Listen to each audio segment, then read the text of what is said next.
உங்க உடம்புல மொத்தம் 360 மூட்டுகள் இருக்குன்னு உங்களுக்கு தெரியுமா?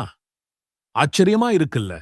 ஆனால் இஸ்லாம் என்ன சொல்லுதுன்னா, ஆரோக்கியமாக வேலை செய்யும் இந்த ஒவ்வொரு மூட்டுக்காகவும் நாம் ஒவ்வொரு நாளும் ஒரு தர்மம் செய்ய வேண்டும். யோசிச்சு பாருங்க. ஒரு நாளைக்கு 360 தர்மம். நம்மால் முடியுமா? நம்முடைய அன்றாட வேலைகளுக்கு நடுவில் இது எப்படிங்க சாத்தியம்? இந்த எண்ணத்தை கேட்டாலே மலைப்பாக இருக்கிறது அல்லவா? ஆனால் கவலைப்படாதீர்கள்.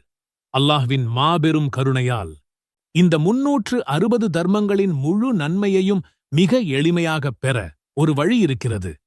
பொதுவாக தர்மம், சதகா என்று சொன்னாலே நமக்கு என்ன ஞாபகம் வரும்? காசு, பணம் கொடுப்பதுதானே?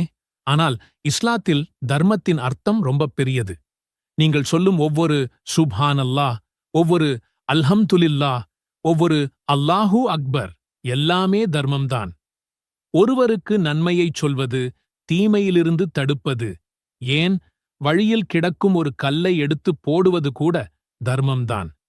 இப்படி பல வழிகள் இருந்தாலும் தினமும் 360 தர்மத்தையும் கணக்கு வைத்து செய்வது என்பது உண்மையிலேயே ஒரு பெரிய சவால்தான். நபித்தோழர்களே ஒருமுறை கேட்டார்கள், அல்லாஹ்வின் தூதரே, தினமும் 360 தர்மங்கள் செய்ய எங்களால் எப்படி முடியும் என்று. அவர்கள் கேட்ட அந்தக் கேள்வி இன்று நம் ஒவ்வொருவரின் மனதிலும் இருக்கும் கேள்விதானே.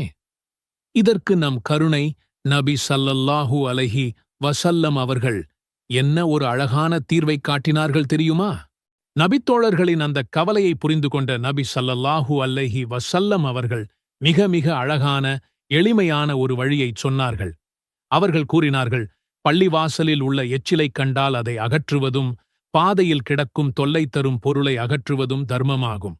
ஒருவேளை இதையெல்லாம் செய்யக்கூட உனக்கு சக்தி இல்லை என்றால், முற்பகல் நேரத்தில் நீ தொழும் 2 ரகத்கள் தொழுகை அந்த 360 தர்மங்களுக்கும் ஈடாகிவிடும். அல்லாஹு அக்பர்! யோசித்துப் பாருங்கள், எவ்வளவு பெரிய நன்மை, எவ்வளவு எளிமையான ஒரு வணக்கம். நம் 360 மூட்டுகளுக்காக நாம் செய்ய வேண்டிய மொத்த தர்மத்தின் நன்மையையும் வெறும் 2 ரகத்தில் அல்லாஹ் நமக்குத் தருகிறான். அந்தத் தொழுகையின் பெயர்தான் சலாத்துல் துஹா, அதாவது முற்பகல் தொழுகை. அப்படியானால் என்ன இந்த சலாத்துல் துஹா தொழுகை? இது ஒரு சுன்னத்தான, அதாவது கூடுதலான ஒரு வணக்கம். இதன் நேரம் எப்போது என்றால், சூரியன் உதித்து சுமார் 20 நிமிடங்கள் கழித்ததிலிருந்து நடு உச்சிக்கு வருவதற்குச் சற்று முன்பு வரை. இந்த நேரத்தில் தொழுவதுதான் சலாத்துல் துஹா தொழுகை.